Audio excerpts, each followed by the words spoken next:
ബി.ജെ.പിയുടെ പുതിയ സംസ്ഥാന അധ്യക്ഷനെ പ്രഖ്യാപിച്ചതോടെ വി.ഡി. സതീശൻ കട്ടയ്ക്കുള്ള അഭിപ്രായവും പറയുന്നുണ്ട്. സർപ്രൈസുകളും പരീക്ഷണങ്ങളും ഏറെ ഇറക്കിയിട്ടുള്ള ഒരു പാർട്ടിയാണ് ബി.ജെ.പി. അതുതന്നെയാണ് ഇപ്പോൾ ബി.ജെ.പി സംസ്ഥാന അധ്യക്ഷന്റെ കാര്യത്തിലും ഇന്ന് നമ്മൾ കണ്ടത്. എന്നാൽ ഇവിടെ പ്രതിപക്ഷ നേതാവ് വി.ഡി. സതീശൻ പറയുന്ന വാക്കുകളാണ് ഇപ്പോൾ ശ്രദ്ധയാകുന്നത്.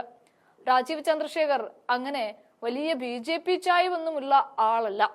പിന്നെ ബി.ജെ.പി എന്ന പാർട്ടി അവരുടെ തലപ്പത്തേക്ക് ആരെ വേണമെങ്കിലും കൊണ്ടുവന്നോട്ടെ, അതൊന്നും നമ്മൾ പേടിക്കുന്ന കാര്യമില്ല. ആ ആശയത്തോട് മാത്രം, ആ സംഘപരിവാറിനോട് മാത്രമാണ് യുദ്ധം ചെയ്യുന്നത്, ഒരു വ്യക്തിയോടല്ല എന്നും അദ്ദേഹം തുറന്നടിക്കുകയും ചെയ്തു. സതീശന്റെ വാക്കുകൾ കാണാം. ബി.ജെ.പിയുടെ പ്രസിഡന്റിനെ ഉണ്ടാക്കുന്നത് നമ്മുടെ ജോലിയല്ലല്ലോ. അവർ ആരെ വേണേലും പ്രസിഡന്റ് ആക്കട്ടെ. നമ്മൾ അവരോടല്ലല്ലോ, വ്യക്തികളോടല്ലല്ലോ ഫൈറ്റ് ചെയ്യുന്നത്. നമ്മൾ അവരുടെ ഐഡിയോളജിയോടാണ് ഫൈറ്റ് ചെയ്യുന്നത്. അത് തുടരും. എന്നാൽ രാജീവ് ചന്ദ്രശേഖർ അങ്ങനെ ഒരു ബി.ജെ.പിയുടെ ഐഡിയോളജി ഉള്ള ആളാണെന്ന് ഞാൻ കരുതുന്നില്ല.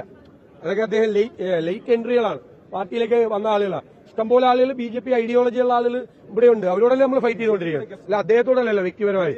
ആര് വേണേലും വരട്ടെ. എന്തായാലും നാളെ ആയിരിക്കും ഔദ്യോഗിക പ്രഖ്യാപനം ഉണ്ടാവുക. കോർ കമ്മിറ്റിയിലാണ് രാജീവ് ചന്ദ്രശേഖറിന്റെ പേര് നിർദ്ദേശിച്ചത്.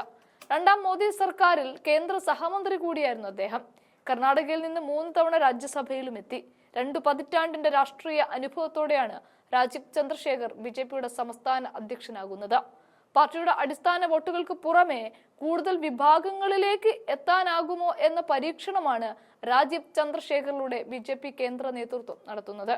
സംസ്ഥാന നേതാക്കൾക്കിടയിൽ ഒറ്റപ്പേരിലേക്ക് എത്താനാവാത്ത സാഹചര്യത്തിൽ കൂടിയാണ് കേന്ദ്ര നേതാക്കളുടെ തീരുമാനം നിർണായകമായി മാറുന്നത്. ക്രൈസ്തവ സഭാ നേതാക്കളുമായുള്ള അടുത്ത ബന്ധവും രാജീവ് ചന്ദ്രശേഖറിനെ പരിഗണിക്കുന്നതിന് കാരണവുമായി. ബി.ജെ.പി സംസ്ഥാന അധ്യക്ഷന്റെ പ്രഖ്യാപനം പാർട്ടി ഘടകത്തിലെ അഭിപ്രായ ഭിന്നതകൾ കൊണ്ട് കൂടിയാണ് ഇത്രയും നീണ്ടത്. ഒറ്റപ്പേരിലേക്ക് സംസ്ഥാന ഘടകം എത്താനാണ് കേന്ദ്ര നേതൃത്വം ആദ്യം നിർദ്ദേശം നൽകിയത്. കെ സുരേന്ദ്രൻ തുടരണമെന്ന നിലപാട് ഒരു വിഭാഗം ശക്തമായി ഉന്നയിക്കുമ്പോൾ ശോഭാ സുരേന്ദ്രന്റെ പേരാണ് സുരേന്ദ്രൻ വിരുദ്ധ പക്ഷം മുന്നോട്ട് വെച്ചത്. സുരേഷ് ഗോപിയുടേതടക്കം പിന്തുണ തുടക്കത്തിൽ ശോഭാ സുരേന്ദ്രനായിരുന്നു. എന്നാൽ ഇന്ന് കാര്യങ്ങൾ മുഴുവൻ മാറിമറിഞ്ഞു.